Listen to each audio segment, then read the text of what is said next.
Chris Bukowski of Emerging Civil War, and we are at the Carter House at the Franklin Battlefield with Joe Ricci. And Joe, you have written a lot about the affair at Spring Hill to the south of here, which really sets the table for the Battle of Franklin. But Spring Hill itself is one of the great what-ifs of the Civil War. It is. Tell us about it. So I think the great what-if of Spring Hill is, what if Confederate General John Bell Hood's Army of Tennessee is able to block the Columbia Pike and stop John Schofield's evacuation from Columbia? And the great what if is, what if it happens? Well, we wouldn't be standing here. I don't think we would be standing in Franklin talking about what happened in Spring Hill, because Spring Hill is the immediate precursor for this. And if Hood's army is able to successfully block the Columbia Pike, the great what if there becomes a great challenge. A great question is to ask, what would John Schofield have done? Could he have taken another road? Well, that is pretty handedly answered in that the Columbia Pike was his best option. So would he be stuck in Columbia? Would what happens here take place down there? I think the answer is yes, that there would have been a great climactic battle on November the 30th, that morning in Spring Hill, rather than that afternoon here in Franklin.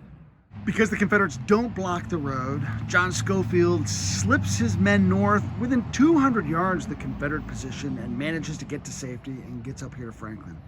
If the Confederates block the road, they still have Federals in front of them and behind them. What kind of position do they realistically have? Well, they've got the 23rd Corps.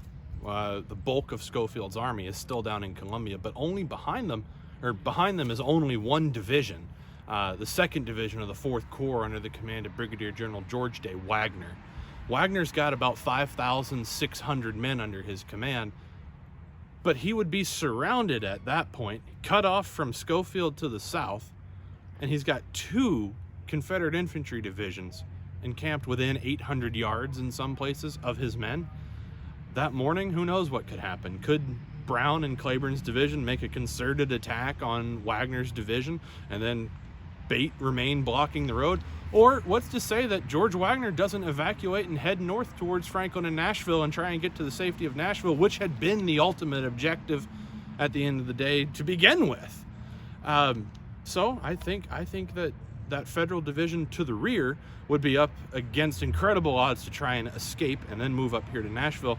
But Schofield's army would run right into the bulk of John Bell Hood's 2 corps that he has sent north to Spring Hill.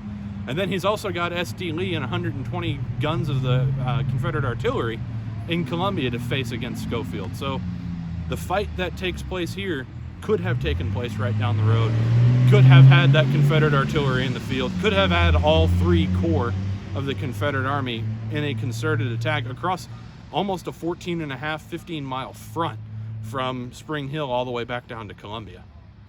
Why is this a question that you think still fascinates people? I think because of what happens here. I think people are trying, and people have been trying for almost a century, to wrap their heads around what happens where we're standing at the Carter House, and what happens right over there on the eastern flank battlefield, and what happens over there on the western flank of the line. You have to have some reason for this battle to be as brutal and as awful and be as destructive as it is. And I think Spring Hill unlocks the door for this, which is so much worse and so much more tragic and so much more intense. But you have to understand why Spring Hill occurs the way that it does to understand this. And so the question has to continuously be asked, whose fault is it? What if this was done? And that's what ultimately brings us here to Franklin. Joe Ricci, thank you so much for spending some time to poke around at one of the Civil War's most enduring questions. Absolutely.